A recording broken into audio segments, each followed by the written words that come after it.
7월 14일 다이아스 재팬 오픈 32강 여자 단식에서 대회 최고의 이변이 나왔습니다. 세계 랭킹 17위 심유진이 세계 7위 라차녹 인타논을 2대 0으로 잡았습니다. 그것도 단 35분 만에 끝낸 경기였습니다. 1게임 초반 먼저 치고 나간 쪽은 오히려 인타논이었습니다. 세계 7위다운 노련한 경기 운영으로 리드를 잡았습니다. 하지만 심유진은 흔들리지 않았습니다. 한 점씩 차근차근 따라붙더니 중반 들어 마침내 경기를 뒤집었습니다. 물론 인타논도 순순히 물러서지 않았습니다. 다시 반격에 나서며 주도권을 되찾았고 두 선수는 팽팽하게 점수를 주고받았습니다. 균형을 깬 건 심유진이었습니다. 승부처에서 다시 앞서 나간 뒤 그대로 격차를 벌렸습니다. 21대 18, 1게임은 심유진의 것이었습니다. 2게임은 반대로 심유진이 먼저 앞서 나갔습니다. 하지만 이번엔 인타논이 끈질기게 매달렸습니다. 몇 차례나 동점을 만들며 심유진이 달아나는 걸 허용하지 않았습니다. 그 균형이 깨진 건 경기 막판이었습니다. 심유진이 결정적인 순간 점수 차를 벌리며 승기를 잡았습니다. 인타논이 마지막까지 추격했지만 끝내 뒤집지는 못했습니다. 21대 19, 세트 스코어 2대 0, 심유진의 완승이었습니다. 두 선수의 이전 상대 전적은 인타논이 2승 0패로 앞서 있었습니다. 이번 승리가 심유진의 인타논전 첫 승인 셈입니다. 랭킹만 놓고 보면 인타논의 우세가 예상됐던 경기였습니다. 하지만 정작 코트 위에서 매 순간 결정적인 한 점을 가져간 쪽은 심유진이었습니다. 심유진의 16강 상대가 확정됐습니다. 캐나다의 베테랑, 세계 13위 미셀리입니다.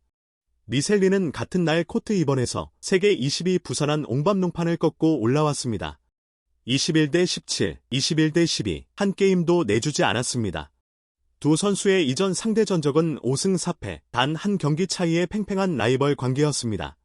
당연히 접전이 예상됐지만 정작 코트 위에서는 미셸디가 경기를 완전히 지배했습니다. 걸린 시간은 33분, 심유진이 인타논을 잡는데 35분이 걸렸으니 그보다도 2분 빠른 마무리였습니다. 오랜 기간 세계 무대를 지켜온 캐나다 여자 단식의 간판인 만큼 결코 만만한 상대가 아닙니다. 랭킹에서도 심유진의 17위보다 4계단 앞서 있습니다. 다만 맞대결 전적에서는 심유진이 2승 1패로 앞서 있습니다. 32강에 이어 16강에서도 자신보다 위에 있는 선수를 상대하게 된 셈입니다. 세계 7위를 잡아낸 기세의 심유진, 그리고 라이벌을 압도하고 올라온 미셸리. 이번 대회에서 가장 주목할 경기 중 하나가 될 전망입니다. 같은 날 코트 2번에서 열린 또 다른 32강. 세계 4위 천유페이는 태국의 수판이다 카테통을 2대 0으로 꺾고 16강에 올랐습니다. 스코어만 보면 완승이지만 과정은 결코 순탄하지 않았습니다. 1게임에서 천유페이는 23대 21, 듀스 접전 끝에 간신히 게임을 따냈습니다. 랭킹 25위 카테통이 세계 4위를 듀스까지 밀어붙인 겁니다. 하지만 이 게임은 달랐습니다. 초반부터 경기를 장악하며 21대 12로 손쉽게 매듭지었습니다. 이번 승리로 두 선수의 상대 전적은 천유페이의 5승 0패가 됐습니다. 한 번도 진 적 없는 상대였지만 이번 1게임만큼은 랭킹 차이가 무색한 접전이었습니다.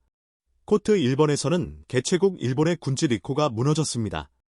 우크라이나의 폴리나 부우로바에게 1대2로 무릎을 꿇었습니다. 출발은 좋았습니다. 1게임을 21대 18로 가져가며 기선을 제압했습니다.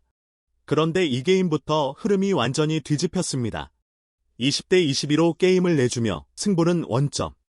그리고 마지막 3게임에서도 똑같이 20대 22로 무너지며 결국 역전패를 당했습니다. 두 게임 모두 20점까지 갔지만 마지막 한 걸음을 넘지 못한 셈입니다. 세계 랭킹은 군지가 18위, 부우로바가 44위, 26계단 차이입니다. 두 선수는 이번이 첫 맞대결, 그 첫 판을 부우로바가 가져갔습니다. 1게임을 따내고도 자국 대회에서 무너졌다는 점에서 충격적인 결과입니다. 같은 날 열린 32강, 결과는 극과 극이었습니다. 심유진은 랭킹 10계단 위에 인타논을 잡아내며 이번 대회 최고의 이변을 만들어냈습니다. 천유페이는 흔들리는 순간에도 결국 저력을 발휘하며 16강에 안착했습니다. 반면 홈에서 열린 대회에 나선 군지리코는 리드를 지키지 못한 채 짐을 쌌습니다. 이렇게 상위 랭커들이 잇따라 이변의 희생양이 되고 있습니다. 오후 늦게 시작될 안세영의 경기, 그리고 여자 복식과 남자 복식 소식도 이어서 전해드리겠습니다. 구독과 좋아요 눌러주시면 일본 오픈 관련 소식을 가장 빠르게 받아보실 수 있습니다. 감사합니다.